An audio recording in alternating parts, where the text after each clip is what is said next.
Pertama-tama kita bersyukur kehadirat Allah Subhanahu wa taala beserta menyampaikan salawat dan salam atas junjungan kita Nabi besar Muhammad sallallahu alaihi wasallam.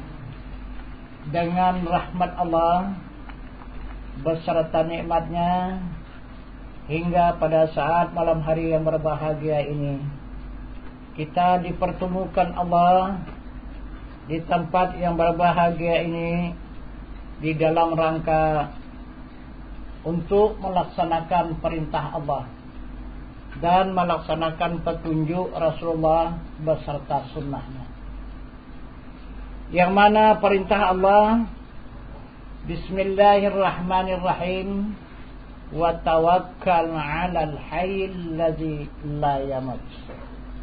Maksudnya kata Allah, serahkan dirimu kepada Tuhanmu yang hidup, yang tiada mati. Itulah yang dimaksud perintah baiat. Jadi apabila kita tidak melaksanakan perintah Allah untuk menyerahkan diri kepadanya, maka kita hukumnya meninggalkan Allah. Kita mengingkari Allah dan kita membelakangi Allah, dan kita lari hukumnya daripada Allah. Jadi bagaimana amal ibadah kita? Habislah hampa semua amal ibadah kita, karena tidak ada yang diterima oleh Allah Subhanahu wa taala. Bagaimana Allah menerima amal ibadah kita sedangkan diri kita pun tidak diterimanya? Jika hamba ini ikhlas menyerahkan diri kepada Allah, baru Allah menerima amal ibadah. Ini yang dimaksud oleh Allah Subhanahu wa taala, seluruh hambanya untuk menyerahkan diri kepadanya, supaya Allah dapat memberikan perlindungan dan supaya Allah dapat memberikan petunjuk, yaitu ilmu, dan kemudian supaya Allah memberikan keridaan. Nah, keridaan itulah penerimaan, karena kita pasti akan kembali kepada Allah. Jadi bagaimana kita kembali kepada Allah? Tidak ada yang menerima,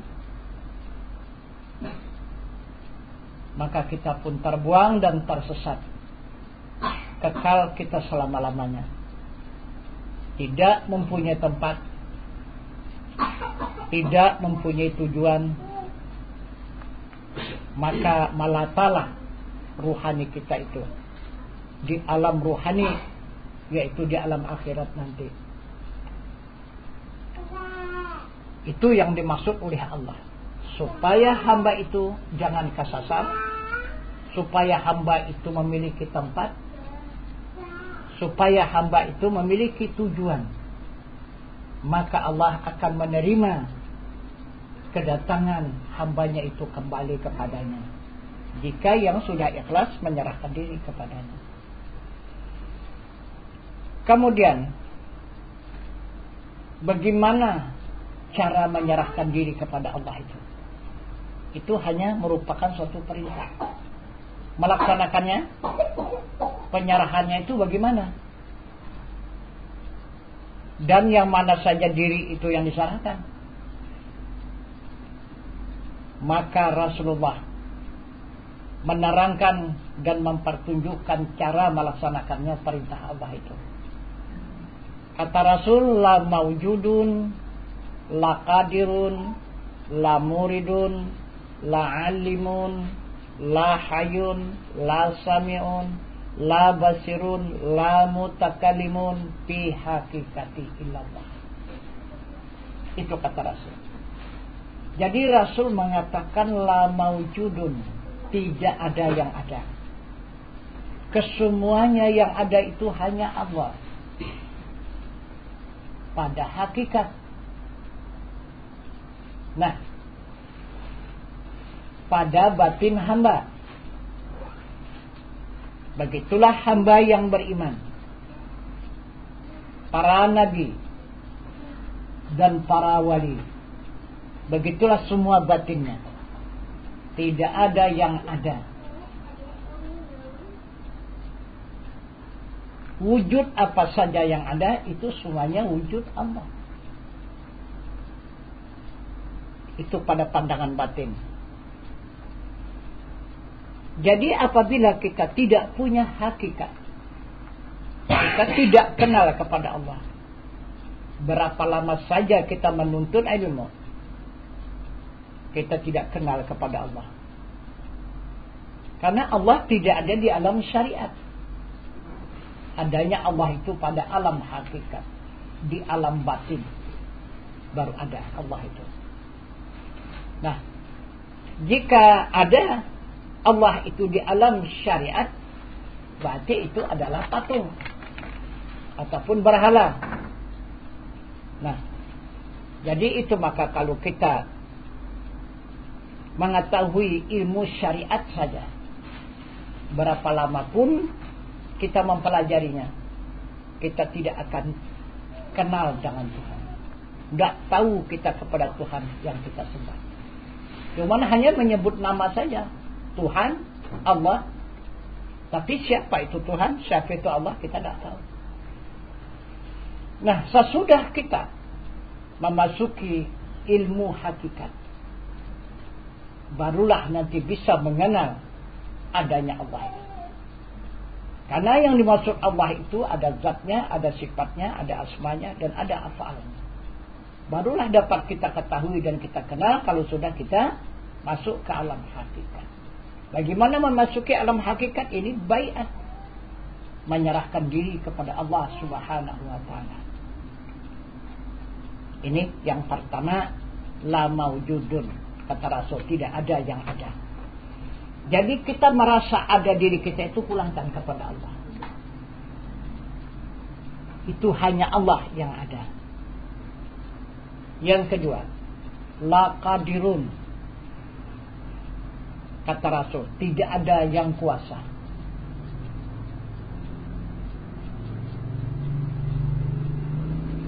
Selain daripada Allah, Al-Quran mengatakan la haula wa la quwata, tidak ada daya dan upaya. Jika ada daya dan upaya, itu karena Allah, karena illa billah, karena disertai oleh Allah. Nah, Rasul mengatakan la takhrakun zarratin illa biiznillah, tidak ada yang bergerak walau sebesar zarah kecuali izin Allah. Mana yang dimaksud hadis dan Al-Quran itu? Kalau sudah kita ditinggalkan Allah. Nah, sesudah kita ditinggalkan Allah, apa namanya? Diri kita itu zanazah. Itu diri kita itu. Maka tinggallah zanazah. Coba, ada yang bergerak? Ada yang kuasa? Kalau sudah tinggal zanazah? Ini kenapa maka bisa kita bergerak, bisa berkehendak, bisa segala-galanya? Karena disertai oleh Allah. Inilah yang wajib dikenal Allah itu, karena dia maha dekat. Apabila kita tidak mengenal, kita tak dapat jalan pulang. Tidak ada keselamatan kita untuk pulang. Maka kita pulang kembali menghadap ke hadirat zat Allah. Baru kita selamat. Baru kita mendapat nikmat. Apabila tidak bisa menghadap ke hadirat zat Allah, kita kesasar. Itulah azab. Itulah yang disebut dengan neraka.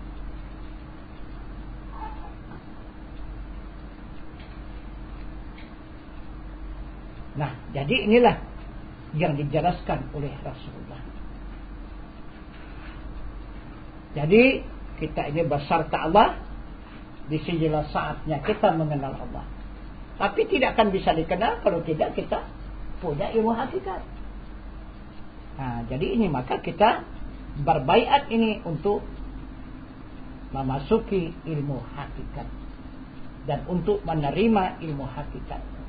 Baru disertakan dengan ilmu syariat.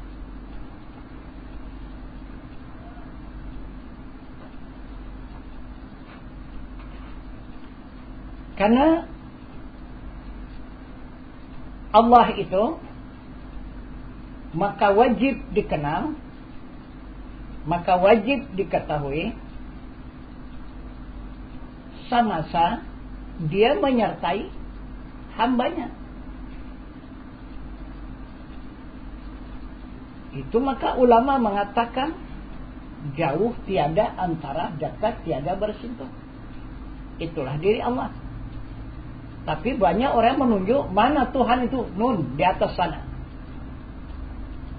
Di atas mana? Coba tunjukkan di atas mana dia.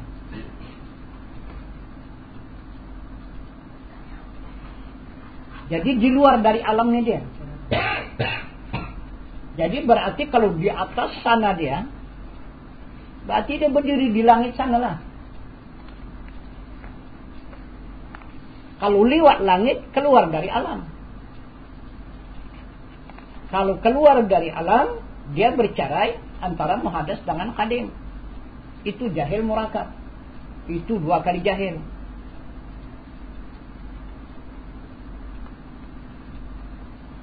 Nah, jadi ini ulama mengatakan jauh tiada antara, dekat tiada bersentuh. Ini yang perlu kita perhatikan. Mana dia Allah itu? Kemudian Rasul mengatakan dalam sabdanya, la takhaf la tahzan innallaha ma'ana. Jangan kamu takut, jangan kamu gemetar, Allah itu beserta kita. Nah, yang mana?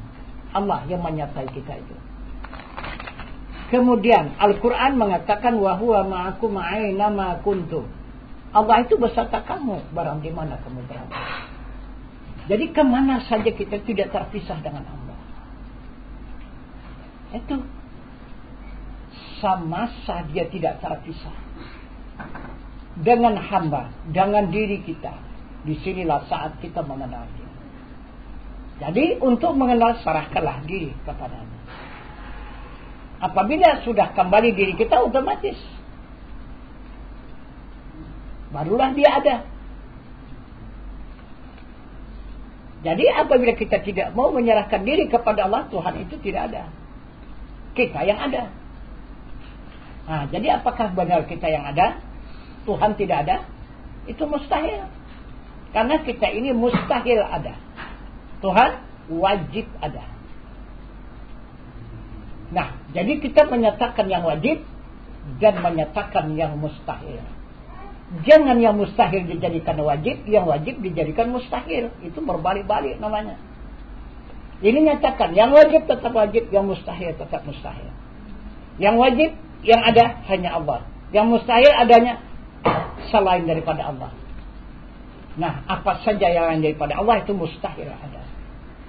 Jika ada, itulah syirik hukumnya. Itulah yang dikatakan melawan Tuhan. Itu dosa yang tidak dapat diampunkan oleh Allah. Nah, kemudian Rasul meneruskan, la alimun, tidak ada yang mengetahui. Jika ada kita merasa mengetahui, kembalikan itu Allah punya. Allah yang maha mengetahui. Kita dikatakan oleh Rasul lagi la hayun, tidak ada yang hidup. Jika kita ada merasa hidup, kembalikan kepada Allah. Allah itu yang hidup dengan sifat hayatnya. Kemudian la sami'un, tidak ada yang mendengar. Yang mendengar itu hanya sifat sama Allah. La basirun, tidak ada yang melihat. Yang melihat itu hanya sifat basar Allah yang ta'aluk kepada mata. La mutakalimun, tidak ada yang berkata-kata. Yang berkata-kata itu kalam Allah. Ini yang dinyatakan dalam Al-Quran, wa kallamallahu Musa taklima. Telah berkata-kata Allah dengan Nabi Musa dengan sempurna kata. Tiada huruf dan tiada suara. Nah, jadi kita sudah sering ini menyaksikan. Menjadi contoh tauladan. Tapi apakah kita perhatikan atau tidak, itu entah. Tapi tidak sedikit barangkali kita sudah menjadi saksi. menyaksikan adanya seseorang itu ditinggalkan oleh Allah. Inna lillahi wa inna ilaihi raji'un. Yang datang dari Allah kembali kepada Allah. Datanglah kita tukang ke rumahnya, ada dia, tapi tidak serupa bagi yang biasa kita jumpa.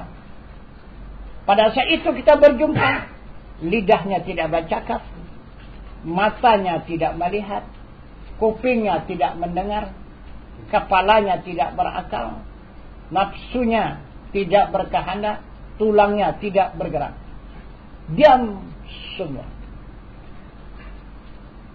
Nah itu. Jadi yang diam itu siapa? Itulah hamba tadi. Minha khalaqnakum wa fiha nu'idukum. Kata Allah. Yang tinggal itu tanah, kata Allah. Itulah dikembalikan ke tanah. Nah itu. Yang dari Allah kembali kepada Allah. Nah, jadi yang wajib kita kenal yang datang dari Allah ini. Kita ikut ke sana. Kita ikut yang datang dari Allah kembali kepada Allah.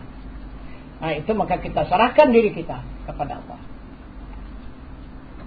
Nah, jadi kita kebanyakan takut dengan neraka dan ingin dengan surga. Dan berbuat sesuatu ingin dengan pahala. Dan takut pula dengan dosa. Apa itu pahala? Apa itu dosa? Apa itu neraka? Apa itu surga? Banyak kita itu jadi hayalan, bukan jadi iman. Itu yang maksud diimankan, jangan dihayalkan. Yang dimaksud neraka itu adalah dosa. Apabila dosa yang kita kerjakan itu pasti jadi neraka. Apabila pahala yang kita kerjakan itu pasti surga. Hasilnya daripada pahala itu menjadi surga. Hasil daripada dosa itu jadi neraka. Dari mana datang dosa? Rasulullah menerangkan di dalam sebuah hadisnya yang berbunyi, wujuduka zambun la qiyasa lahu li ghairi. Bermula wujudmu itu dosa, tiada kias baginya dan bagi lainnya. Tidak bisa dialaskan, kata Rasul. Dialaskan apa saja pasti dosa jika kita merasa ada diri kita, kekuatan kita, kehendak kita, ilmu kita, hidup kita, pendengar kita, penglihat kita, perkataan kita. Itulah dosa melulu. Nah, itu kata Rasul. Wujuduka zambun. Bermula wujudmu itu dosa. Nah, wujud inilah yang dipulangkan kepada Allah.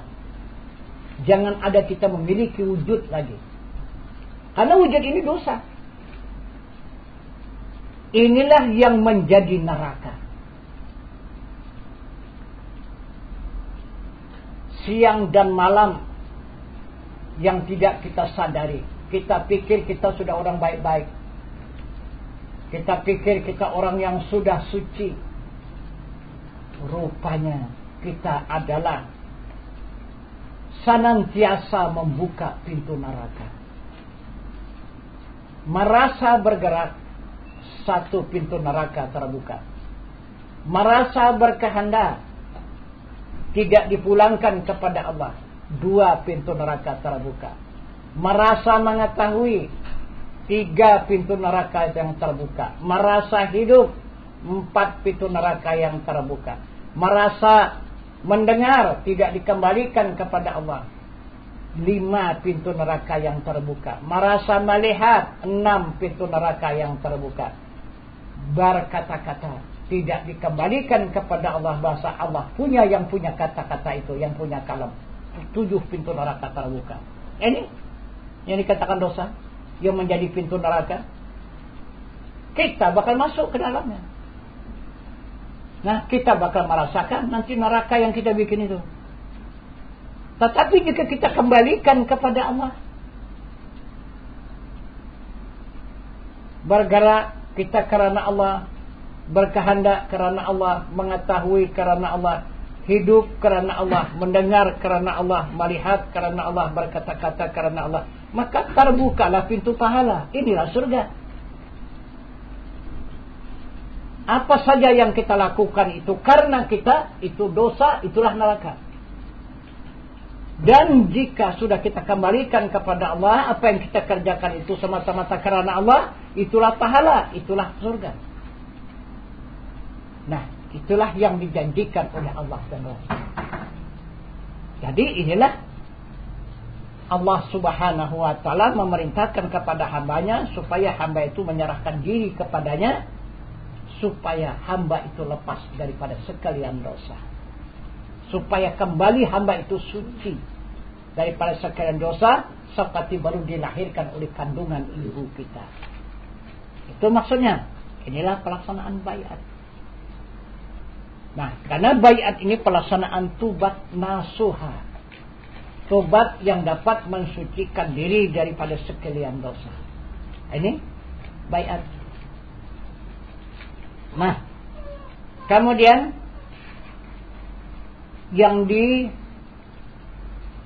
ditunjukkan oleh Rasulullah kepada kita umat, perintah Allah untuk menyerahkan diri kepada Tuhan yang hidup, yang tiada mati, maka dikerjakan oleh Rasul.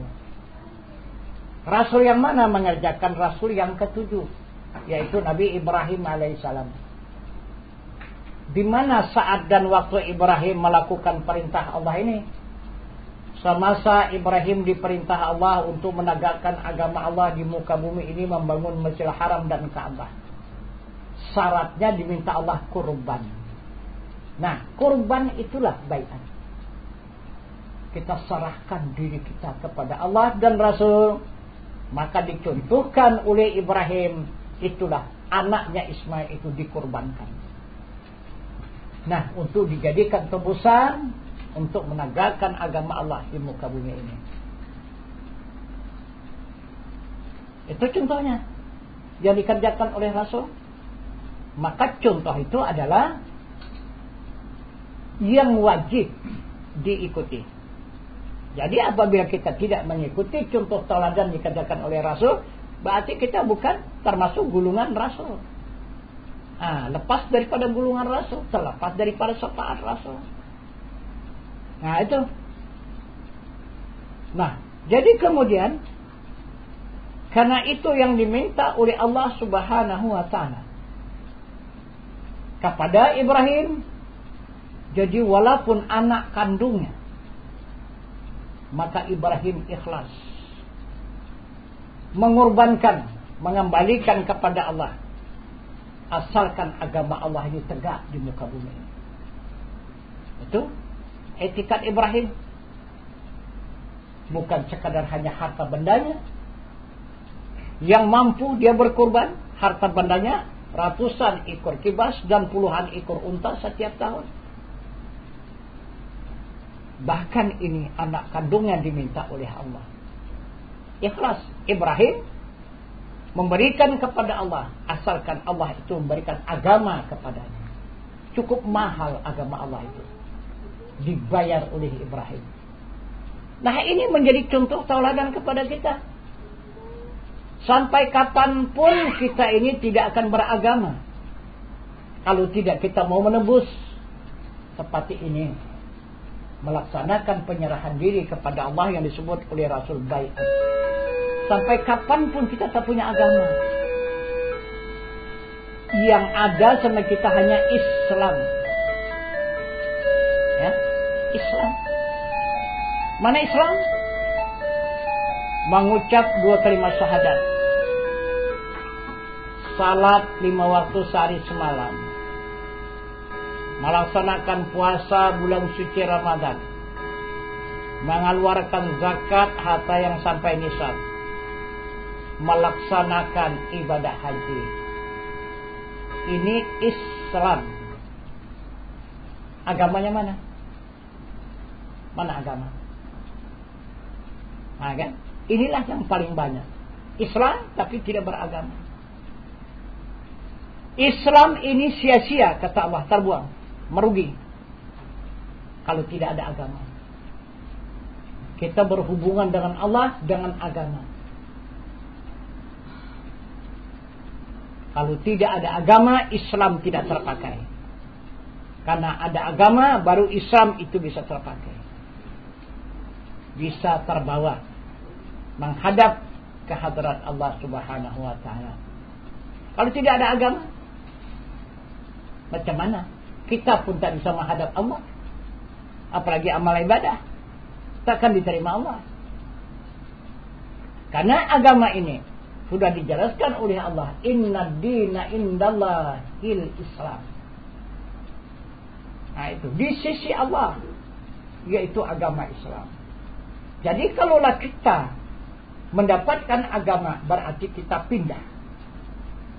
Nah itu biasanya kita di sisi manusia, nanti dipindahkan Allah, kita sudah di sisi Allah. Kalau kita beragama, yang mana dia agama? Ini yang dikatakan oleh sabda Rasul, awaluddin ma'rifatullah, bermula awal agama mengenal Allah. Kenal kepada Allah baru punya agama. Yang mana Allah? Bukan Allah nama. Yang dimaksud Allah itu ada zat, ada sifat, ada asma dan ada af'al. Zat itu diri Tuhan, asma itu kelakuan Tuhan ataupun wajah Tuhan, asma itu nama Tuhan, dan af'al itu perbuatan Tuhan. Itu baru kita punya agama. Kalau tidak, kita tak punya agama. Nah, itu pun untuk mendapatkan agama itu melewati tembusan. Kalau tidak tembus, tak bisa. Apa tembusannya? Diri. Pulangkan dulu diri kepada Allah. Nah, jika sudah diterima Allah, diri kita baru nanti digantinya dengan agama. Jadi kita hanya menerima agama. Tidak ada diri kita lagi, yang ada hanya agama. Nah itu, yang ada hanya pengenalan kepada Allah, zat, sifat, asma dan afal. Pengenalan kepada agama itu dikatakan iman, Islam, tauhid dan ma'rifah. Nah, itulah yang kita miliki. Diri kita sudah tidak ada lagi, hanya itulah siang dan malam yang kita miliki. Iman, Islam, tauhid dan ma'rifah. Iman, pengenalan kepada zat Allah, kepada sifat Allah, kepada asma Allah dan kepada afal Allah. Nah, Islam mengerjakan yang disuruh, meninggalkan yang dilarang. Tauhid mengesahkan Allah, betul-betul Allah itu esa.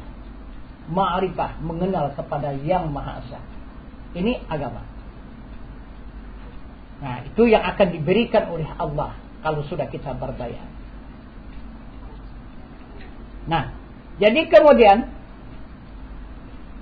Ibrahim terus melaksanakan pengorbanan ini yang diminta oleh Allah Subhanahu wa taala. Maka dia berangkatlah membawa anaknya Ismail ke Jabal Kurban. Baru separuh perjalanan sudah dicegat oleh setan dan iblis.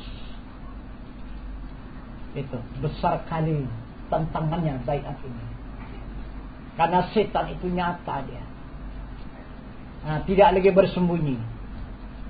Nah, zahir dia menunjukkan dirinya mengganggu, memfitnah,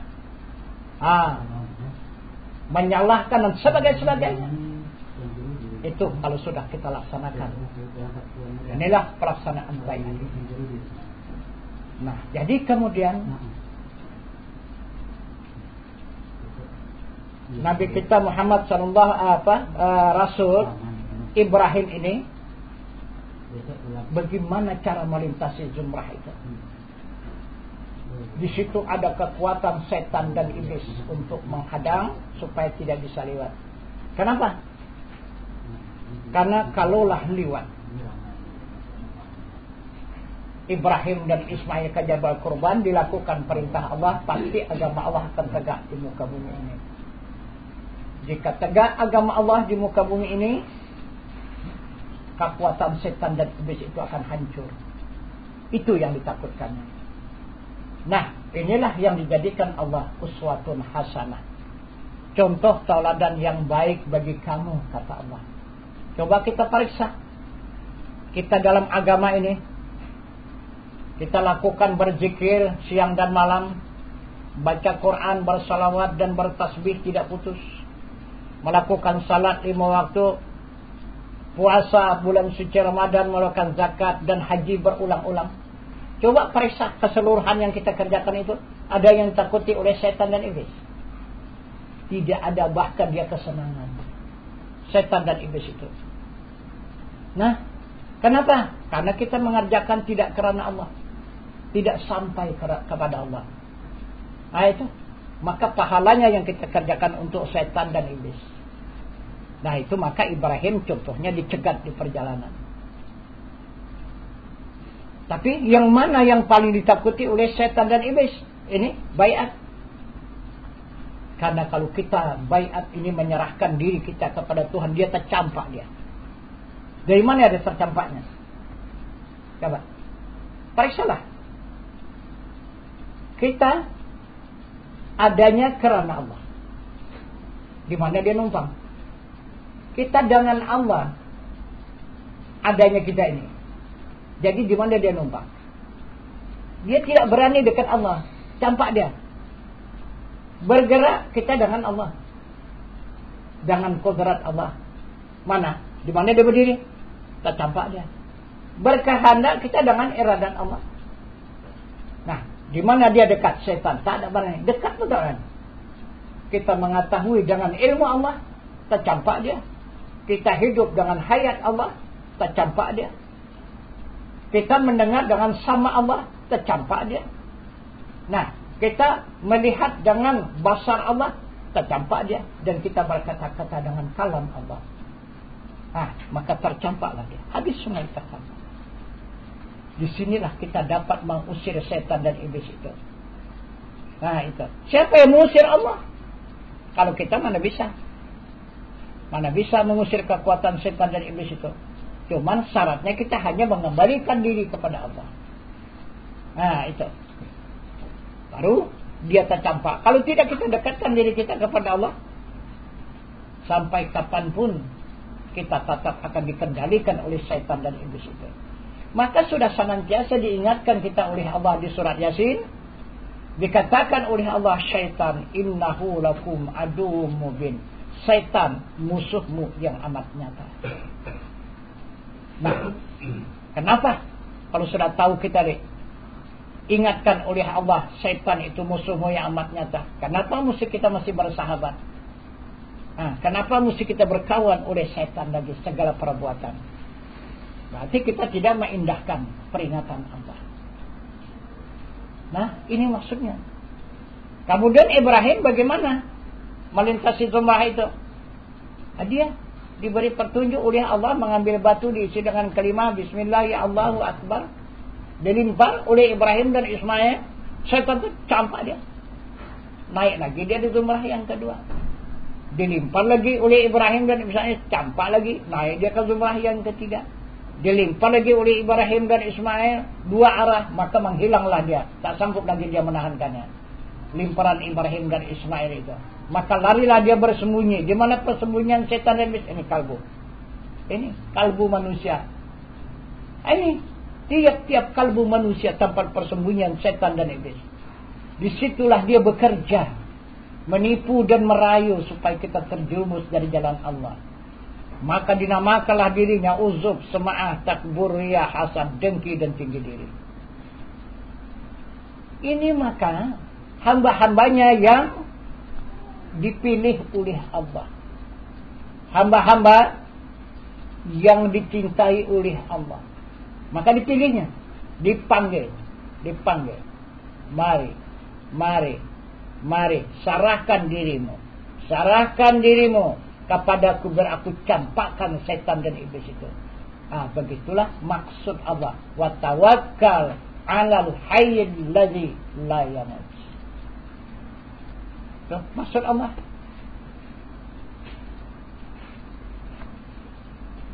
Nah, Maka Ibrahim pun langsunglah ke Jabal Kurban. Sampai di Jabal Kurban, Ismail meletakkan tubuhnya, siap untuk disembelih. Maka Ibrahim menanya anaknya Ismail, wahai anakku, adakah yang kamu minta? Jika ada, silakan. Ada? Kata Ismail. Ismail meminta 2 permintaan kepada ayahanda. Apa itu? Pertama, cabut surban ayahanda itu, tutup seluruh tubuh Ismail. Apa maksudnya? Supaya ayahanda tidak enggan untuk melaksanakan pengorbanan itu. Tidak nampak lagi tubuh Ismail. Baik. Yang kedua, di waktu ayahanda mencabut pedang itu nanti ucapkan Bismillahi Allahu Akbar kuat-kuat. Apa maksudnya? Supaya Ismail juga tidak mendengar suara pedang itu keluar dari sarungnya. Tidak terganggu keikhlasan Ismail menyerahkan diri kepada Allah, dijadikan tebusan untuk menegakkan agama Allah di muka bumi ini. Nah, maka dikerjakanlah oleh Ibrahim. Ditutuplah tubuh Ismail dengan surbannya. Maka pedang pun sudah tercabut. Maka diletakkannya di leher Ismail. Maka diserahkannya kepada Allah. Nah, serta Ibrahim memejamkan matanya di waktu dia menarik pedangnya itu. Kemudian diserahkannya dengan penyerahan Ibrahim kepada Allah. Bismillah. Allahumma haza minka wa ilaika kurban Ismail bin Ibrahim. Bismillahi Allahu Akbar. Selesailah pengorbanan itu. Terasalah tangan Ibrahim kena darah. Maka dia pun berdoa, Rabbana atina fid dunya hasanah wa fil akhirati hasanah wa qina azabannar. Amin. Di belakang Ibrahim, terkejut Ibrahim. Siapa yang mengaminkan doaku ini? Anakku sudah kusembelih. Tidak ada saksi yang hadir di sini. Maka datang suara yang kedua, wahai Ibrahim, bukalah mata dan cabutlah surban itu kembali. Ibrahim pun membuka matanya, dilihatnya surban masih tertutup. Ditariknya lah surban itu, maka tergulinglah kambing kibas yang besar. Itulah yang kena sembelih. Terkejutlah Ibrahim. Siapa ini punya pekerjaan? Datang Jibril. Pak kata Jibril, ya Ibrahim, ini pekerjaan Allah. Allah menebus Ismail dengan seekor kibas ini. Yang diminta Allah bukan darah Ismail yang tertumpah di bumi Allah ini. Dan bukan daging Ismail yang dibagi-bagikan kepada fakir dan miskin. Yang diminta Allah, Ibrahim, niat ikhlasmu itu. Nah, itu kata malaikat Jibril. Dijadikannya contoh tauladan kepada kita. Sebenarnya kita ikhlaskah kita bersama Allah? Nah, itu maksudnya. Benarkah kita ikhlas bersama Allah? Nah, kalau ikhlas, serahkan lagi. Kalau tidak ikhlas beserta Allah, ya tidak apa-apa. Nah, Allah pun tidak memaksakan. Nah, gitu. Allah pun mengatakan, memalukan la ikraha fid din. Tidak ada paksaan dalam agama. Nah, itu. Tapi jika kita menginginkan kita itu beserta Allah, supaya tertutup pintu neraka, terbuka pintu surga, maka ikhlaslah kita menyerahkan diri kepada Allah dan senantiasa kita ingin beserta Allah. Nah, ini maksudnya. Kemudian Ibrahim pun sujud, bersyukur, berterima kasih kepada Allah lepas daripada ujian Allah. Maka dipetunjukkan Allah rahasia sujud. Kemudian Ibrahim pun terus kembali ke Makkah Al-Mukarramah, mendirikan Ka'bah. Kemudian baru mendirikan Masjidil Haram, Makkah Al-Mukarramah.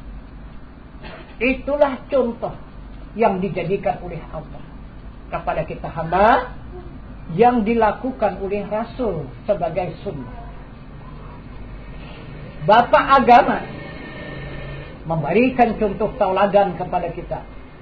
Ka'bah dulu dibangun, siap Ka'bah baru Masjidil Haram di luarnya. Itu contoh tauladan yang baik kata Allah. Tetapi kenapa kita menyontoh yang tidak baik? Itu yang menjadi keanehan. Allah mengatakan itu contoh tauladan yang baik. Kenapa kita menyontoh tauladan yang tidak baik? Yang mana yang kita contoh yang tidak baik? Kita berzikir, masuk tarekat, kita bertasbih, beramal, bersalawat, baca Quran, supaya dapat disucikan Allah diri kita. Salat tetap 5 waktu, puasa tetap bulan suci Ramadan, mengeluarkan zakat hatta sampai nisab, bahkan berulang-ulang kita melaksanakan ibadah haji, bukan satu kali. Tapi penyakit hati sudah diperiksa? Penyakit hati sudah diperiksa? Apalah amal yang kita kerjakan, ibadah yang kita kerjakan, yang begitu capek, yang begitu banyak waktunya, di dalam kalbu kita penuh uzub, sum'ah, takburiyah, hasad, dengki dan tinggi diri, penuh dengan setan dan iblis. Ada amal ibadah yang diterima Allah? Coba kita periksa. Coba. Kenapa maka Ka'bah berantakan? Masjid sudah dibangun di luar, tapi Ka'bah kok berantakan? Ini Ka'bah kita kalbu. Itu Masjidil Haram itu pekerjaan kita untuk amal ibadah. Itu Masjidil Haram yang dikerjakan oleh tubuh kita yang kasar ini. Tidak menjadi baik kepada kita akhirnya kalau kita tidak dapat mensucikan penyakit hati ini. Nah, tidak ada jalan untuk membersihkan, menyampaikan penyakit hati inilah dengan penyerahan diri kepada Allah Subhanahu wa ta'ala. Inilah saya. Inilah kita membangun Ka'bah dan Baitullah. Itu maka Allah berjanji kepada hambanya, jika hambanya itu ikhlas menyerahkan diri kepada Allah Subhanahu wa ta'ala, Allah akan membangun Baitullah di dalam kalbu hamba. Itu Baitullah, bukan lagi Ka'bah, Baitullah, rumah Allah.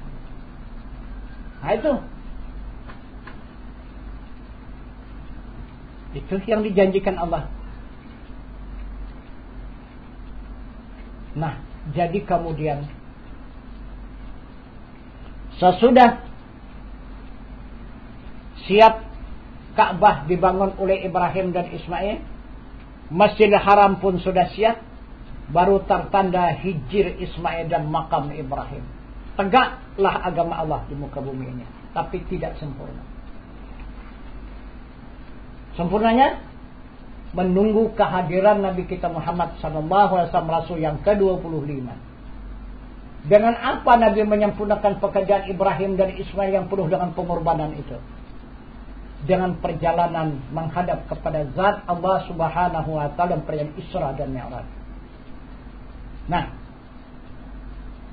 apa persyaratan Nabi kita Muhammad SAW untuk menghadap kepada zat Allah? Dan apa perbekalan Nabi kita Muhammad SAW menghadap kepada zat Allah? Persyaratan Nabi menghadap kepada zat Allah membedah dada, mengeluarkan kalbunya, dan menyampaikan kekuatan syaitan yang ada di kalbu, serta dicuci dengan air zam-zam dengan 3 kali pencucian. Kemudian baru diambil 3 buah bejana yang dicintai oleh Allah. Bejana itu adanya di dalam surga. Itu yang diambil oleh malaikat Jibril, yang dimasukkan ke dalam kalbu Nabi. Maka penuhlah kalbu Nabi dengan 3 buah bejana. Apa isi 3 buah bejana? Orang surga. Jadi kalbu Nabi diisi dengan orang surga, dan dicampakkan oleh Jibril orang neraka. Mana orang neraka? Itulah penyakit hati, uzub, sum'ah, takbur, ya, hasad, dengki, tinggi diri. Ini orang neraka yang sudah dicampakkan oleh mereka Jibril tadi, dicuci bekasnya pun. Maka dimasukkan, inilah orang surga. Mana orang surga? Pertama ilmu, kedua iman, ketiga Islam, keempat sabar, kelima pikir, keenam nur, ketujuh hikmah. Itu banda surga. Itu maka Allah menjanjikan kepada hambanya, siapa-siapa di antara hamba yang cinta kepada ilmu, itulah tandanya orang yang dicintai oleh Allah. Itu karena yang aku beri ilmu, itu kata Allah, itulah hamba yang aku beri pangkat. Walladzina utul ilmi darajat. Itu kata Allah.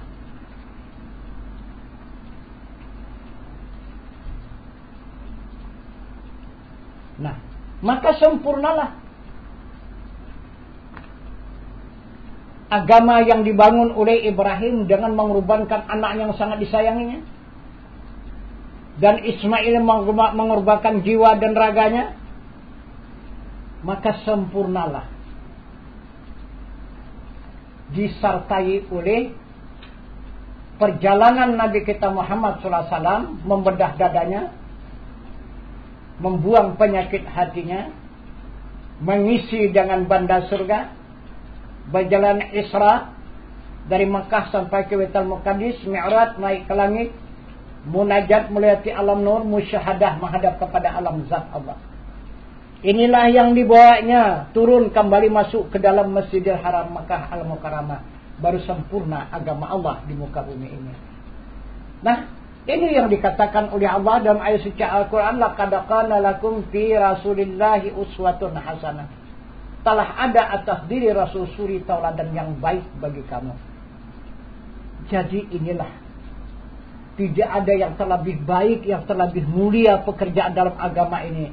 Inilah pelaksanaan baiat. Karena ini yang dikerjakan oleh 3 orang rasul, yang disunahkan oleh 3 orang rasul. Nah itu yang berdasarkan perintah Allah Subhanahu wa ta'ala. Inilah baiat, penyerahan diri kepada Allah Subhanahu wa ta'ala. Itu maka Allah menjanjikan kepada hamba, jika hamba ikhlas menyerahkan diri kepadanya, Allah akan memberikan agama kepada hamba. Diri hamba diterima oleh Allah, maka Allah akan mengembalikan, yaitu agama, iman, Islam, tauhid dan ma'rifah. Yang kedua, Allah akan membangun rumahnya, dan akan diberikan oleh Allah rumahnya, akan dibangun di kalbu hamba itu, sesuai dengan keterangan Al-Quran, semaya talinu juluduhum wa qulubuhum ila zikrillah. Artinya maksudnya, tetapkanlah, masyarakat dari kulit kamu hingga hati kamu zikir Allah. Itu nanti akan dibangun oleh Allah, itu zikir Allah di seluruh diri kita itu nanti. Nah, kemudian Allah akan berikan fitrah, yaitu kesucian diri daripada sekalian dosa. Ini yang dimaksud Allah, ya ayyuhalladzina amanu tubu ilallahi taubatan nasuha. Wahai orang yang beriman, tobat kepada Allah untuk mensucikan diri daripada sekalian dosa. Itulah nasuha. Itu. Kemudian yang keempat, Allah berikan syafaat Rasul, jaminan Rasulullah. Walaupun kita belum sempurna perjalanan ilmu kita, maka Rasul yang menjamin. Nah, perjalanan ilmu kita itu kepada Allah Subhanahu wa ta'ala, maka Allah akan memberikan keridaan. Nah, itu maka kalau sudah kita serahkan diri kita kepada Allah ini, maka Allah akan menyerahkan kepada Rasul, masuklah kita gulungan kepada orang fi sabilillah. Sabilillah ini adalah orang yang berjuang di jalan Allah, disucikan Allah sekalian dosa dan diterima Allah sekalian amal ibadah. Nah, jika sudah kita laksanakan, jangan kita tanya-tanya lagi bagaimana terima Allah apa enggak amal ibadahku nih. Nah, ini yang penting itu jaminan Allah ini. Tidak ada kita bertanya-tanya lagi terima Allah atau tidak amal ibadahku ini. Allah sudah menjamin. Bahkan sekian dosa sudah aku sucikan, kata Allah. Nah, jagalah diri yang suci itu. Nah, jagalah amal ibadah yang sudah ditetapkan oleh Allah. Nah, itu. Tetap Allah akan menerima dengan keridaan. Nah itu. Kemudian yang keenam, Allah akan berikan ibadah haji. Inilah yang dijanjikan Allah bagi hamba yang menyerahkan diri kepadanya, yang dimaksud dengan pelaksanaan baiat ini. Nah itu. Cobalah itu. Kalau kita renungkan, kalau kita pikir, bagaimana itu cara membayarnya itu? Lah. Pertama, agama diberi Allah, itu tidak akan terbayar. Bayarlah sudah kita bayar dengan jiwa dan raga kita serahkan kepada Allah. Kita tak punya diri lagi, kita pulangkan kepada Allah, udah lunas. Nah, rumahnya bagaimana kita bayar? Allah akan memberikan rumahnya di dalam kalbu kita. Nah, Allah akan berikan kesucian. Itu fitrah, kembali disucikan Allah daripada sekalian dosa. Seperti kita baru dilahirkan, seperti ibu kita suci sampai akhir balik. Dijamin Allah tidak berdosa. Begitu juga jika sudah kita menyerahkan diri kepada Allah. Nah, syafaat Rasul, bagaimana kita membayar jaminan Rasul itu? Apalagi keridaan Allah. Dan kemudian ibadah haji, bagaimana pula? Kalau ibadah haji masih adalah nilainya. Itu. Kalau sekarang kita 30 juta lah. Itu. Perjalanan kita melaksanakan ibadah haji. Nah, inilah modal kita, hanya menyerahkan diri kita kepada Allah Subhanahu wa ta'ala. Tapi coba bagaimana pembayaran Allah itu? Tidak ternilai kita harganya. Inilah dalam pelaksanaan baiat ini. Nah, jadi inilah keterangan singkat mengenai baiat ini. Jadi ada suri tauladan di dalam negara kita ini. Baiat kita di dalam agama, di dalam pemerintahan, di dalam negara kita ini pelantikan. Nah, orang-orang yang menerima pelantikan siapa? Orang-orang yang pelantikan itu gulungan presiden, gulungan gubernur, gulungan bupati, gulungan camat, dan gulungan kepala desa.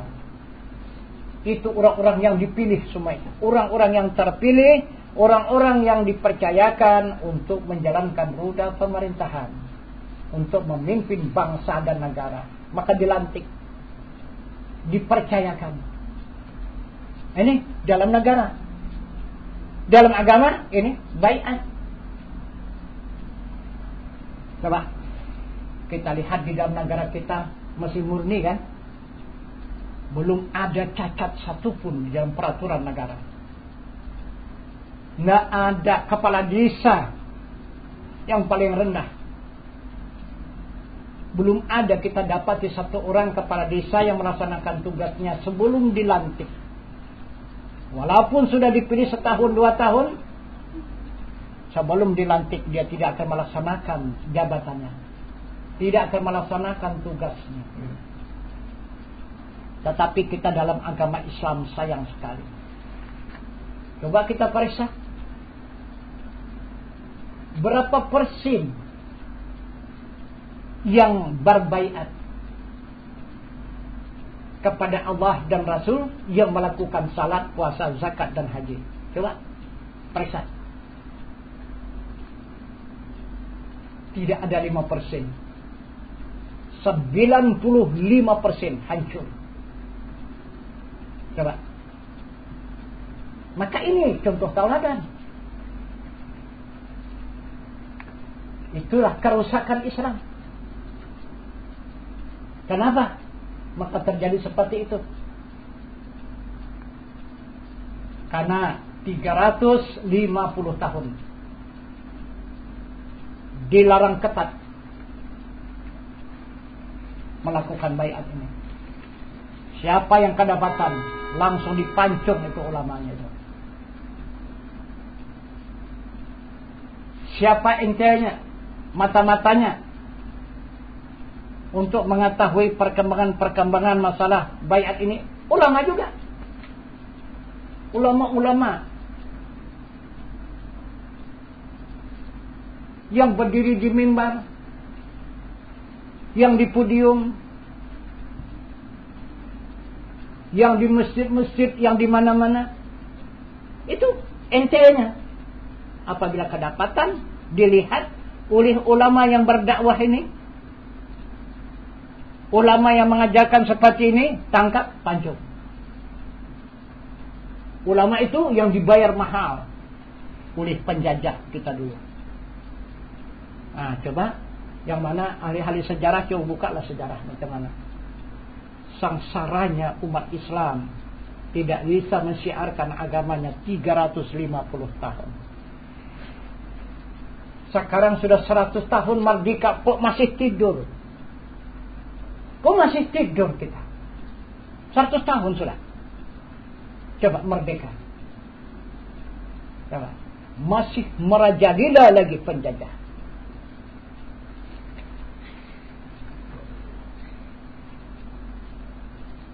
Di sini maka tinggal 5% agama Islam. Tapi apabila ulama yang menegakkan agama Allah di muka bumi ini sudah tidak ada lagi, hadis terbunuh, apa nanti tandanya? Matahari tidak akan beredar lagi, enggak. Matahari tidak akan berjalan lagi dari timur ke barat, enggak. Maka gelaplah terus bumi ini siang dan malam. Kenapa? Karena matahari itu dipindahkan Allah di yaumil mahsyar. Di sana matahari itu pula dia. Tugas matahari berada di yaumil mahsyar, menerangi orang-orang yang di yaumil mahsyar. Nah, bagaimana keadaan kita nanti di muka bumi ini? Apa sebenarnya rahasianya? Matahari beredar di langit, bintang bersinar di waktu malam, bulan pun begitu menerangi di waktu malam. Apa itu maksud?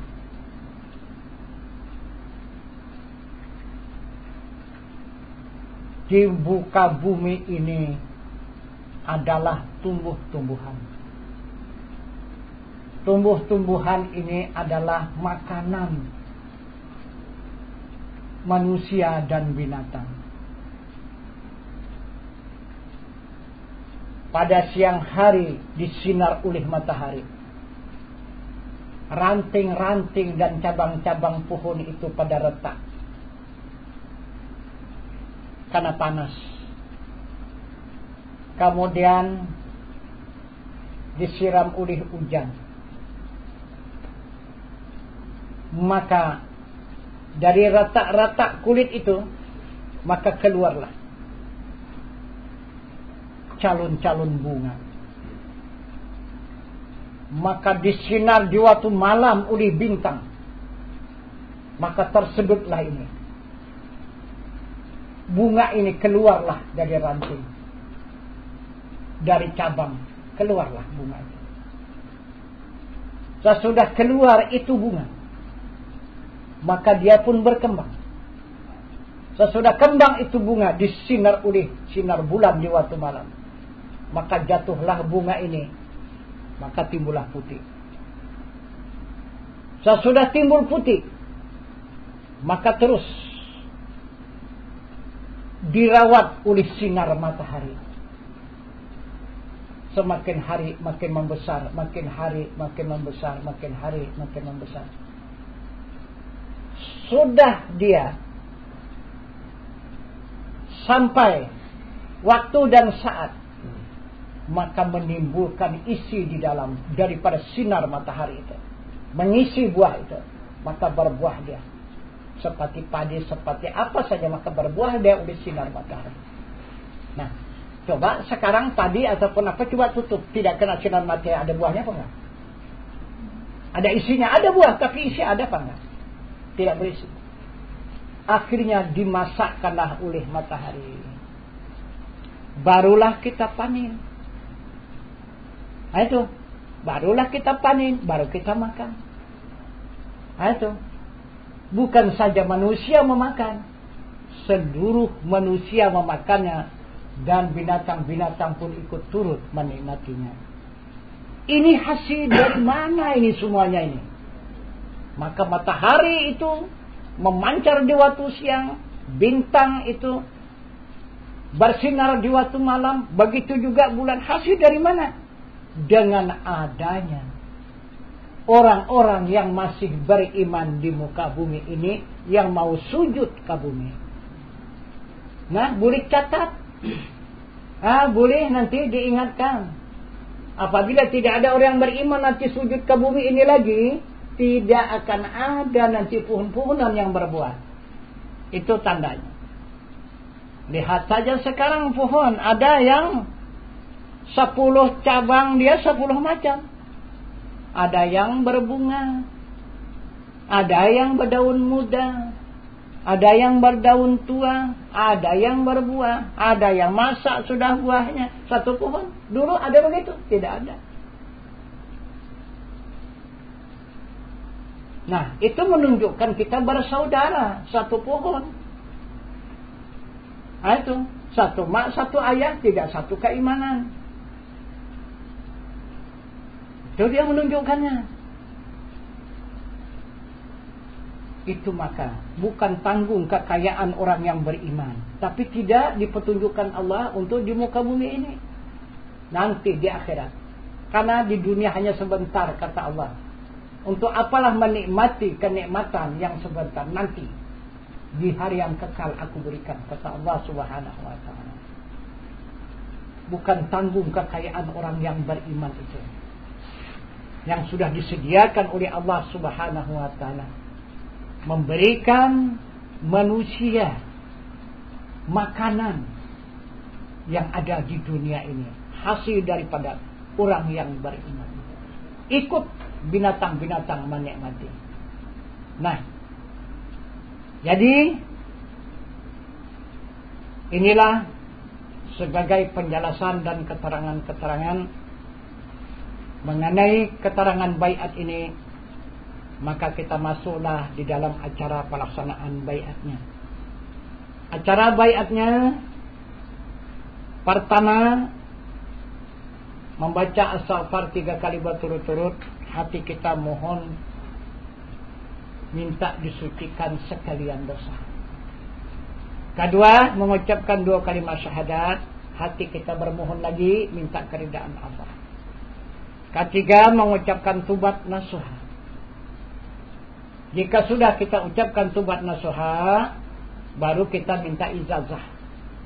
Ijazah jalan kesempurnaan dunia dan kesempurnaan akhirat. Bukan saja kita melamar pekerjaan di dunia ini punya ijazah, di akhirat lebih penting lagi ijazah. Tanpa ijazah tidak akan diterima lamaran kita ataupun daftar kita. Berdasarkan ijazah baru bisa kita mendaftar. Nah, begitu juga akhirat untuk menyempurnakan amal ibadah kita. Nah, jika sudah kita meminta ijazah, baru kita menyerahkan diri kepada Allah. Sudah kita serahkan diri kita kepada Allah, barulah kita minta diakui anak. Anak siapa? Anak Rasulullah. Jadi jika hamba itu ikhlas, kata Allah, menyerahkan diri kepadanya, maka Allah akan memberikan 3 orang bapa. Pertama Nabi Adam, kedua Nabi kita Muhammad SAW, ketiga Nabi Ibrahim. Nabi Adam itu menyelamatkan badan jasmani kita, Nabi Muhammad itu menyelamatkan ruhani kita, dan Nabi Ibrahim itu menyelamatkan agama kita. Itulah keselamatan kita kembali kepada Allah Subhanahu wa ta'ala. Tuh jalannya. Jadi kita diselamatkan oleh 3 orang rasul. Jika selamat diri kita, baru ikut selamat kedua orang tua kita. Ini yang dimaksud oleh Allah dalam Al-Quran. Ya ayyuhalladzina amanu ku anfusakum wa ahlikum nara. Wahai orang yang beriman, selamatkan diri kamu dan ahli keluarga kamu daripada api neraka. Jadi itu janji Allah Subhanahu wa ta'ala. Nah, jadi sesudah kita laksanakan baiat ini, kita akan melangsungkan lagi keterangan sedikit lagi nanti untuk mendapatkan tiang agama. Jadi ini untuk mendapatkan agama dari Allah, dan nanti akan mendapatkan tiang agama dari Rasulullah. Nah, jadi akan kita laksanakan. Silakan ke depan satu untuk menjadi imamnya, yang lain mengikut nanti sama-sama berjamaah. Nah, jadi saya mengajari kata-katanya, nanti ikuti ya sama-sama. Ucapannya itu penyerahan diri kita kepada Allah Subhanahu wa Ta'ala. Tapi agak suaranya agak diapakan sedikit ya, jangan ini karena mau disaksikan. Coba kita mulai ya. Jadi sesudah saya ucapkan nanti boleh ikuti sama-sama ya.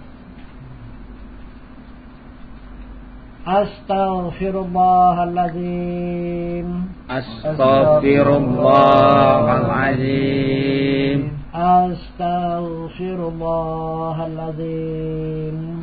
Astaghfirullahaladzim. Astaghfirullahaladzim. Astaghfirullahaladzim. Ashhadu an la ilaha illallah.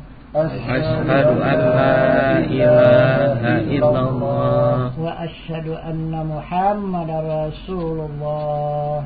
Wa asyhadu anna Muhammadar Rasulullah. Bismillahirrahmanirrahim. Bismillahirrahmanirrahim. Hai Tuhanku, hai Tuhanku, mohon aku tobat yang sebenarnya, beserta syariat yang mulia, berbatulan tarikat jalan yang terang. Bismillahirrahmanirrahim. Aku meminta ijazah jalan kesempurnaan dunia dan akhirat, dan aku menyerahkan diriku zahir dan batin dunia dan akhirat, dan aku minta diakui anak dunia dan akhirat, dan aku tidak mendurhaka jika mendurhakai diriku sendiri. Al-Fatihah. Bismillahirrahmanirrahim. Alhamdulillahi rabbil alamin. Ar-Rahmanir-Rahim. Maliki yaumiddin. Iyyaka na'budu wa iyyaka nasta'in. Ihdinas siratal mustaqim. Shiratal ladzina an'amta 'alaihim ghairil maghdubi 'alaihim waladdallin.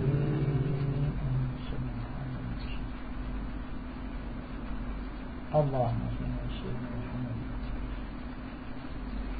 A'udzu billahi minasyaitonir rajim. Bismillahirrahmanirrahim. Alhamdulillahi rabbil alamin wassalatu wassalamu ala asyrafil anbiya wal mursalin wa ala alihi wa sahbihi ajmain.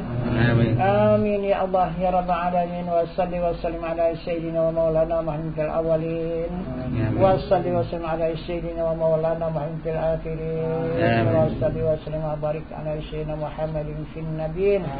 Wa salli wa sallim wa barik ala sayyidina Muhammadin fil mursalin. Wa salli wa sallim wa barik ala sayyidina Muhammadin fil mala'il a'la ila yaumiddin. Allahumma razzuqna mutaba'atan nabiy sallallahu alaihi wasallam. Awwala wa akhira wa zahira wa batina wa qawla wa fi'la wa fata wa ibadatan salihah wa'ada. Allahumma ahina bihayati ulama wa amitna bimati ulama wa amitna bimati syuhada. Wa hasulna yawmal qiyamati fi في زمرة أولياء وأدخلنا الجنة مع الأنبياء عليهم السلام. ربنا لا تزغ قلوبنا بعد إذ هديتنا وهب لنا من لدنك رحمة إنك أنت الوهاب. اللهم اغفر لنا ذنوبنا ولوالدينا وارحمهما كما ربنا صغيرا ولجميع المؤمنين والمؤمنات والمسلمين والمسلمات الأحياء منهم والأموات برحمتك يا أرحم الراحمين. ربنا آتنا في الدنيا حسنة وفي الآخرة حسنة وقنا عذاب النار. اللهم أحسن عاقبتنا في الأمور كلها وأجرنا من خزي الدنيا وعذاب الآخرة برحمتك يا أرحم الراحمين. اللهم اغفر أمتي محمد وارحمهم رحمة أمة. اللهم اغفر أمتي محمد وارحمهم رحمة أمة. اللهم أنت السلام ومنك السلام وإليك يعود السلام فحين ربنا بسلام وأدخلنا الجنة دار السلام تبارك ربنا وتعالى يا ذا الجلال والإكرام. دعواهم فيها سبحانك اللهم وتحيتهم فيها سلام وآخر دعواهم الحمد لله رب العالمين. Taqabbalallahu minkum minna wa minkum taqabbalan. Jadi selesai sudah mengenai baiat, kita bersambung lagi untuk menerima keterangan dari Rasul. Sabda Rasulullah mengatakan as-salatu imanuddin. Kata Rasul, salat itu tiang agama. Bagaimana yang dimaksud salat itu tiang agama? Yang dimaksud Rasul salat itu tiang agama, salat itu menghimpun rukun Islam yang 5. Itulah salat. Nah, coba kita periksa perjalanan salat itu. Salat itu yang pertama dijalankan rukunnya adalah niat. Kedua berdiri betul. Ketiga takbir atau ihram. Nah, sesudah takbir kita puasa. Apa arti puasa? Menahan nafsu. Nafsu tidak ada. Nah, itu. Yang kedua baru zakat. Zakat apa? Zakat diri. Maka timbullah penyerahannya. Doa iftitah. Inna salati wa nusuki wa mahyaya wa mamati lillahi rabbil alamin. Salatku, ibadahku, hidupku dan matiku hanya milik Allah, Tuhan semesta alam. Kan tak ada milik kita lagi. Habis semua diri kita pulangkan kepada Allah. Inilah yang dimaksud oleh Rasul, mautu qabla anta mautu. Matikan diri kamu dahulu daripada mati kamu. Nah, disitulah kita merasakan mati itu. Jadi mati kemana? Inna lillahi wa inna ilaihi raji'un. Kita datang daripada Allah, kembali kepada Allah. Maka diterima Allah minallah, billah, lillah. Daripada Allah, kepada Allah, bagi Allah. Nah, itu. Nah, maka tinggal Allah yang menegakkan salat, berdiri Allahu Akbar, Allah Maha Besar. Ruku Allahu Akbar, Allah Maha Besar. Sujud Allahu Akbar, Allah Maha Besar. Duduk Allahu Akbar, Allah Maha Besar. Semata-mata Allah yang Maha Besar yang menegakkan salat itu. Berdiri, ruku, sujud dan duduk Allah Maha Besar. Itu salat yang dikerjakan. Nah, jadi inilah yang dimaksud zakat. Nah, itu hanya tinggal Allah yang ada. Yang keempat, ibadah haji. Rukun yang keempat. Ibadah haji menghadap kiblat. Mana kiblat yang dihadap? Di waktu salat itu Baitullah. Mana Baitullah? Rumah Allah. Kenapa mesti kita menghadap rumah Allah? Karena kita untuk memandang wajah Allah yang laisa kamitslihi syai'un. Memandang wajah Allah yang tiada seumpamanya oleh tiap-tiap sesuatu juatan. Nah, itu. kemudian baru menghadap kepada zatnya yang maha suci, itu maka melihat rumah. Jadi kalau tidak kita menghadap rumah, kalau tidak menghadap Baitullah, maka tidak sah salat kita. Banyak kita menghadap Ka'bah kan. Salat itu menghadap Ka'bah, bukan Ka'bah itu Baitullah, bukan Ka'bah itu batu. Bukan itu Ka'bah, bukan itu Baitullah, itu Ka'bah itu batu. Yang dibangun sama Ibrahim dan Ismail tadi. Baitullah ini rumah Allah, bukan batu. Nah, itu kiblat. Jadi siapa yang bisa menghadap kiblat itu haji. 10 kali pun ke Mekah kalau tidak menghadap kiblat. Nah, tidak bisa menghadap Baitullah, tidak bisa haji. Karena haji itu menghadap Baitullah, itu tawaf di Baitullah, bukan di Ka'bah. Ka'bah itu hanya adabnya saja. Nah, kemudian yang kelima, 2 kalimat syahadat. 2 kalimat syahadat tak bisa lagi dibawa di dalam salat. Lagipun di rukun 13 itu tidak ada di situ 2 kalimat syahadat. Yang ada tahiyat awal dan tahiyat akhir. 2 kalimat syahadat pengakuan kita semasa di luar salat. Kalau di luar salat ada diri kita menjadi saksi asyhadu la ilaha illallah, kita menyaksikan adanya Allah. Wa asyhadu anna Muhammadar Rasulullah, kita menyaksikan adanya Muhammad utusan Allah. Itu di luar salat. Di dalam salat kita tidak ada lagi, yang ada hanya Muhammad dengan Allah. Itu maka tak ada 2 kalimat syahadat. Nah, itu. Jadi yang ada tahayat, pengakuan Muhammad dengan Tuhannya. Karena salat itu mi'raj orang yang beriman. As-salatu mi'rajul mu'minin. Salat mi'raj orang yang beriman. Yang mi'raj itu hanya Muhammad yang menghadap kepada Tuhannya. Bagaimana bunyi tahayat? Asyhadu an la ilaha illallah Muhammadar Rasulullah. Nah, itu tahayat. Tidak asyhadu an la ilaha illallah wa asyhadu anna Muhammadullah. Tidak ada wa asyhadu anna, itu tidak ada. Nah, itu. Naik saksi itu tidak ada saksi, diri kita tidak ada. Nah, maka tidak putus dia pengakuan Muhammad dengan Allah. Asyhadu an la ilaha illallah Muhammadar Rasulullah. Nah, ini yang menjadi saksi ini. Nah, ini menyaksikan kalimah Allah, di sini kalimahhu, di sini kalimah Muhammad. Nah, maka begini kita bertahayat itu. Kalau tidak ada tahayat, mana ada ini saksi ini. Nah, maka asyhadu an la ilaha illallah Muhammadar Rasulullah. Nah, itu. Jadi waktu Muhammadar Rasulullah ini menyatu kata lebih. Ah, itu. Jadi Allah dengan Muhammad itu tidak bercerai. Nah, itu. Itu orang nafi isbat. Isbat mengandung nafi dan nafi mengandung isbat. Itulah kalimat tahayat. Nah, itu. Nah, jadi inilah yang dikatakan salat itu tiang agama. Kemudian apa isi salat itu? Dan tujuan salat itu apa? Tujuan salat itu 2, sembah dan sujud.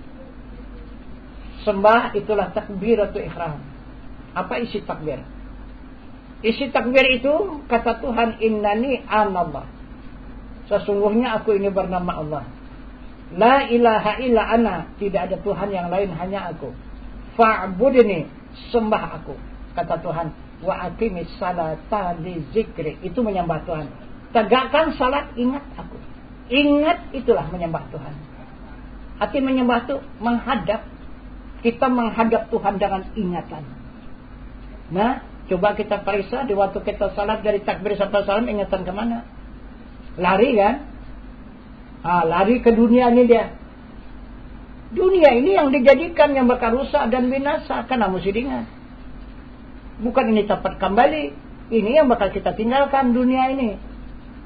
Kenapa? Di waktu kita latihan pulang, latihan kembali, kok tercampak kita ke dunia. Berarti kita tidak diterima pulang. Tuh, ruhani kita jelas itu tercampak kan? Kembali.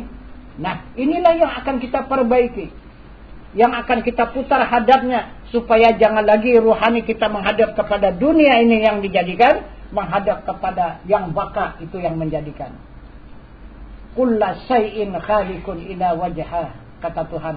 Sesuatu itu rusak lagi binasa. Jangan kamu ingat itu. Jangan kau sembah. Nah, kau sembahlah wajahnya dan zatnya. Itulah yang menjadikan. Itu yang kekal dan abadi. Selamatlah kita nanti kalau kita menyembah kepada yang menjadikan. Nah, jadi itu takbiratul ihram. Jadi yang mana yang dimaksud ingat itu di mana?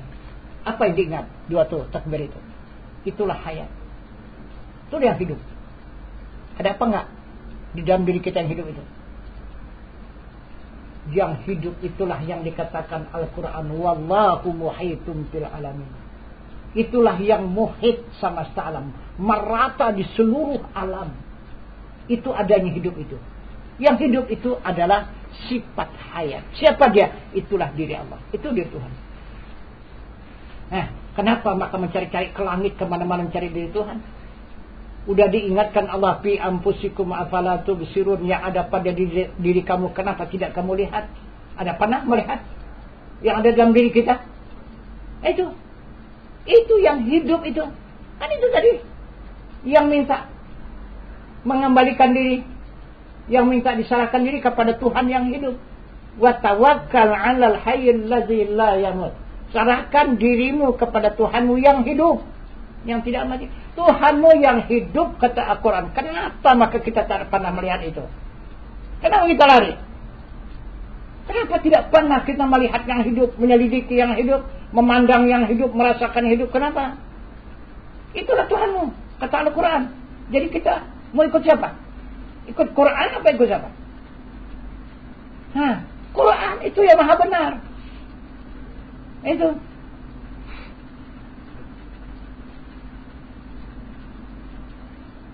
Coba di waktu kita menghadap kepada yang hidup itu kapan? Dan bagaimana rupa yang hidup itu? Itulah waktu kita tidur. Diri kita sudah tidak ada lagi. Coba periksa kalau ada diri. Yang bergerak tenaga tidak ada. Yang berkehendak nafsu tidak ada. Yang mengetahui akal tidak ada. Yang mendengar tidak ada. Yang melihat tidak ada. Yang berkata-kata tidak ada. Tidur. Terus tidur. Apa yang tinggal itu? Apa yang ada lagi di situ? Hanya satu pengakuan yang ada. Apa pengakuannya? Allahu. Itulah bahasa napas itu. Naik napas itu berkata Allah, turun dia hu. Maka Allahu itu napas itu. Jadi siapa itu? Allah itu siapa? Hu itu siapa? Itu. Jadi Allah, aku, kata Tuhan. Tinggal Tuhan sendiri di situ. Itu maka ulama berani mengatakan tidur saudara mati. Dekat kali sudah kita dalam masalah mati. Itu. Sikit aja lagi udah mati itu. Karena sudah tak ada diri kita lagi. Jadi tidur itu bagaimana? Rupanya apa yang kita rasakan? Itulah yang dikatakan nikmat. Nikmat itulah surga. Sedangkan panggilannya saja pun bukan tanggung. Coba panggilannya. Panggilannya apa?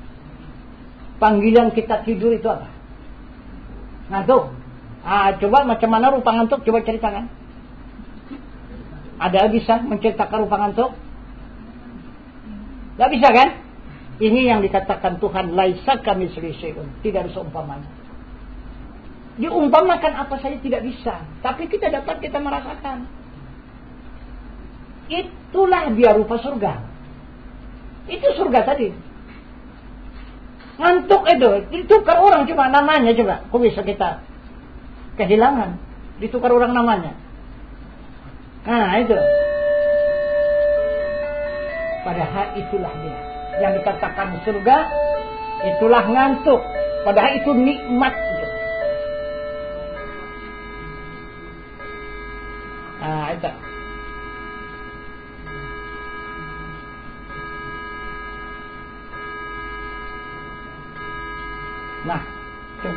kita periksa. Bahasa dia nikmat. Kita di dunia ini yang kita kejar apa? Yang kita kejar di dunia ini rupa yang cantik. Walaupun kita diam, tapi macam manapun di dalam hati mesti ikut mengejar rupa yang cantik. Apa sajalah, asal yang cantik lah. Apakah barang, apakah orang, apakah apa, mesti cantik. Atau anak, atau cucu, atau saudara. Ingin untuk mendapatkan yang cantik. Nah, dapat. Kemudian apa lagi? Mencari makanan yang enak. Dapat. Mencari harta yang banyak. Dapat. Mencari pangkat yang tinggi. Dapat. Bahagia kan? Dah semua ya? Nah, tenanglah di dunia. Datang hantuk. Rupa yang cantik, ada yang cantik lagi apa enggak? Mana ada yang cantik lagi? Hitam semua wajah orang. Mana yang cantik lagi? Itu habis tinggal. Makanan ada yang enak lagi apa enggak? Kau seorang hantuk? Tidak ada. Harta yang banyak bisa dipeluk lagi apa enggak? Kalau seorang hantuk? Tinggal. Pangkat yang tinggi bisa dipikul lagi apa enggak? Kau dah ngantuk? Yang paling cantik apa?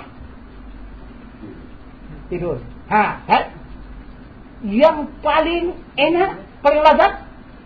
Tidur. Yang paling bahagia dari harta yang banyak apa? Tidur. Yang paling tinggi nikmat apa? Pangkat? Tidur. Siapa itu? Tidur. Itu diri Allah. Begitulah cinta kepada Allah. Itu maka kata Rasul, cinta kepadanya, cinta palsu. Cinta palsu akan hancur dan binasa. Cintailah Allah. Itulah cinta kekal dan abadi. Coba. Sudah tahu kita itu yang lebih nikmat, itu yang menguntungkan, itu yang segala-galanya. Kok itu pula yang ditinggalkan kan? Coba mengejar yang tadi. Bukan juga itu. Tidak disuruh. Ya silakan ambil aja rambut saja sampai di mana. Tapi yang ini jangan ditinggalkan. Itu akan berakhir. Ini yang kekal, yang tidak berakhir selama-lamanya. Kita pasti akan pindah kepada yang kekal ini. Berapalah yang panah ini paling tahan 100 tahun. 100 tahun pun dah muak. Iya. Saya pun sudah 70 tahun dah muak dah. Habis macam tak muak. Jalan tak kuat lagi. Ya kan? Coba. Mata tak terang lagi. Nengok orang. Aku dah muak kan? Pendengaran tak jelas lagi udah. Kalau kecil suara orang udah awak tak dengar. Kan dah muak hidup kan? Itu maka tandanya tidak kekal. Tapi akhirat. Sekarang dikembalikanlah, ditukar. Gitu. Supaya enak terus sebar kata-kata, tukar dengan kalam. Dengan kalam Allah, salahkan. Itu kita berkata-kata dengan kalam. Kemudian melihat, kita kembalikan kepada sifat basar. Kemudian kita mendengar, kita ganti dengan sifat sama. Mengetahui, kita kembali dengan sifat ilmu. Itu maka kita ini kalau sudah 70 tahun ke atas, kan banyak pikun kan? Kenapa memakai pikun? Apa semaka pikun itu? Jadi akal kita ini, akal basyariah, akal manusia, tidak mau kita menggantinya. Disuruhlah ganti itu dengan akal bangsa Rabbani katanya kan. Jadi akal manusia ini ditukar dengan akal Tuhan. Kalau akal Tuhan tak akan mau pikun tak? Sampai nanti menghembuskan nafas akhir dia tak mau pikun. Tuhan mana mau pikun dia? Itu kita ini yang mau pikun. Itu boleh tandai nanti. Apabila kita tidak mengetahui ilmu tauhid, pasti akan pikun. Tapi kalau orang kuat tauhidnya, tidak mau pikun dia. Itu. Itu perbedaan. Itu maka kata Allah tukar. Nah, itu akal basyariah diganti dengan akal bangsa Rabbani. Nah, jadi Rabbani itu kan akal Tuhan itu. Jadi jangan ada manusia yang berakal lagi, Tuhan yang punya akal itu. Nah, jadi itu maka mengetahui kita dengan ilmu Allah. Nah, itu. Jadi kita melihat dengan sama Allah, dengan basar Allah, mendengar dengan sama Allah, berkata-kata dengan kalam Allah, berkehendak dengan iradat Allah, bergerak dengan kudrat Allah. Nah, maka senantiasa kita sudah berada di sisi Allah Subhanahu wa taala. Jadi kita tidak lagi sanksi ataupun takut sesat jalan pulang. Nah, itu.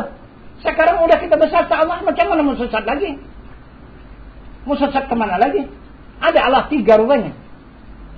Nah, kalau dia Maha Esa Allah itu, sekarang kita sudah besar Allah. Tidak terpisah dengan Allah. Jadi ada jalan sesat. Tidak ada jalan sesat. Nah, itu orang yang tak kenal kepada Tuhan itu yang sesat. Nah, itu. Ini sembah ya. Takbiratul ihram. Kemudian baru sujud. Tapi panjang lagi tuh keterangannya. Ini singkat-singkat aja. Jadi kemudian sujud itu kemana? Sujud sudah ditentukan oleh Allah.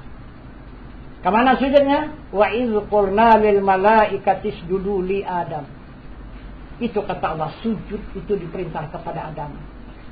Yang tidak mau sujud kepada Adam, fasajadu illa iblis. Aba wastakbara wa kana minal kafirin. Ini yang tidak mau sujud kepada Adam. Itulah yang menjadi iblis, orang yang sombong. Kata Allah, dan orang takabur itu menjadi orang kafir. Itulah tidak mau sujud kepada Adam. Bagaimana? Udah bisa sujud kepada Adam? Kalau tak sujud kepada Adam, kita tidak akan lepas daripada iblis ataupun orang kafir, kata Allah. Bagaimana?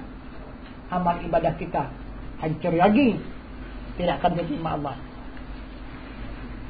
Jadi Allah menerangkan supaya kita kembali kepada Adam. Siapa itu Adam dan di mana itu Adam? Maka Allah menerangkan di dalam ayat suci Al-Quran yang berbunyi, wa idz qala rabbuka lil malaikati inni ja'ilun fil ardi khalifah. Itu kata Allah, wahai malaikat, ambil segenggam tanah, aku menjadikan khalifah. Jadi Adam itu tanah. Itu kata Allah, Adam itu tanah. Itu yang menjadi khalifah, itu menjadi Adam. Maka dibentuklah seperti wujud kita ini. Maka berkembanglah Adam itu dor tasalsul. Jadi menjadikan 900 tahun lamanya.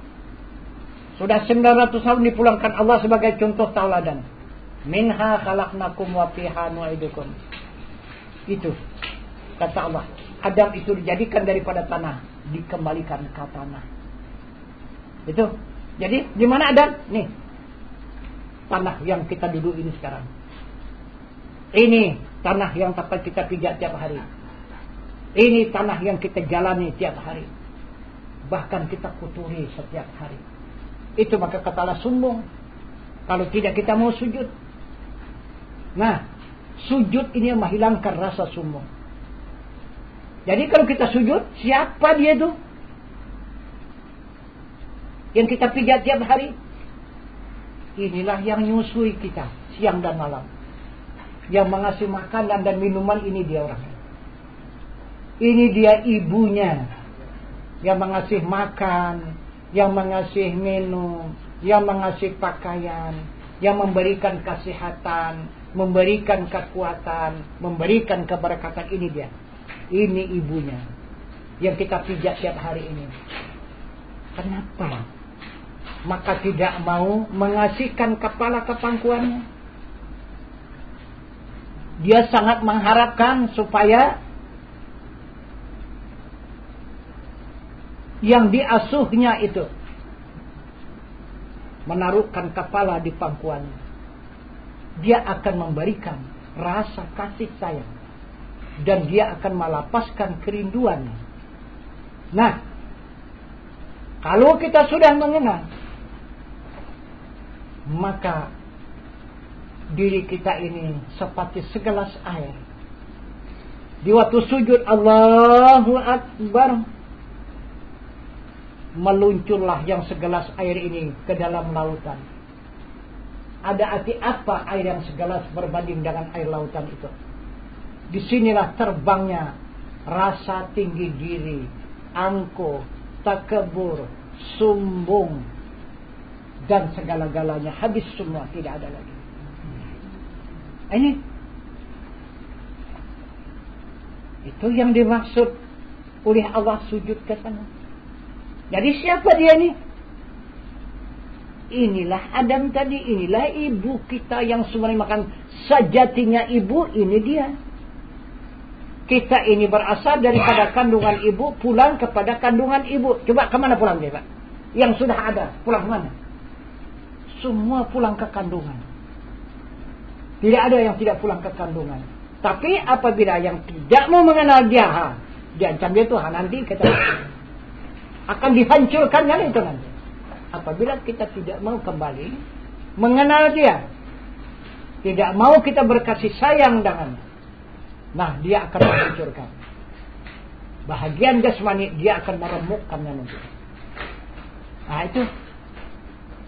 Nah, jadi inilah yang diperintah Allah itu sujud kepada Adam. Adam ini yang terhampar dari timur ke barat, utara ke selatan. Inilah diri Adam sebenarnya yang tertelentang ini. Nah, coba. Semua yang ada, hamba, manusia, binatang dan tumbuh-tumbuhan berada di atas belakang dia semua. Semua nengok di atas perutnya semua.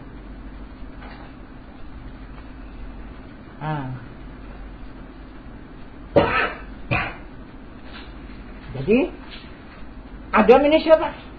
Inilah Baitullah. Ini rumah Allah. Nah, bukan di Mekah kan? Ini rumah Allah. Itu maka kita sujud ke sana. Itu Baitullah. Barulah kita dihajikan oleh Allah. Jadi bukan lagi kita menghadap Baitullah, kita sudah berada di dalam Baitullah. Coba kalau keluar, usahakan coba kalau bisa keluar, salah cara kan kalau bisa keluar dari Baitullah ini, bisa enggak dari rumah Allah ini? Jadi katalah coba cari bumi yang lain daripada bumiku ini, kena coba cerai. Bisa apa enggak? Enggak bisa kan? Nah, itu. Jadi itulah yang dimaksud oleh Allah Subhanahu wa taala, wa idz qulna lil malaikati isjudu li Adam fasajadu illa iblis aba wastakbara wa kana minal kafirin. Allah memerintahkan sujud kepada Adam yang sombong, yang takabur, tidak mau sujud kepada Adam, itulah iblis dan orang-orang kafir. Itu. Jadi barangkali ini sajalah keterangan baiat secara singkat, tapi keterangannya ini 13 tahun. Mana bisa diselesaikan malam ini? 13 tahun ini keterangan yang baru jelas. Keterangan baiat ini. Jadi supaya jelas kita dapat menerima yang 6 perkara yang diberikan oleh Allah itu. Kalau tidak jelas yang 6 perkara itu. Jadi jeruk itu sampai di rumah ataupun besok nanti diambil air di dalam mangkuk, diperas, diminum sedikit, baca salawat 1 kali, dan kemudian diperas lagi di mangkuk itu, di air itu jeruk tadi, kemudian dijadikan untuk sabun mandi. 1 kali mandi, niatnya mandi tubat nasuha. Sahaja aku mandi tubat nasuha karena Allah. Itulah memandikan jeruk itu. Jadi ini sajalah dulu keterangan singkat pada malam ini, keterangan baiat. Maka kita mengakhiri, wabillahi taufiq wal hidayah. Assalamualaikum warahmatullahi wabarakatuh.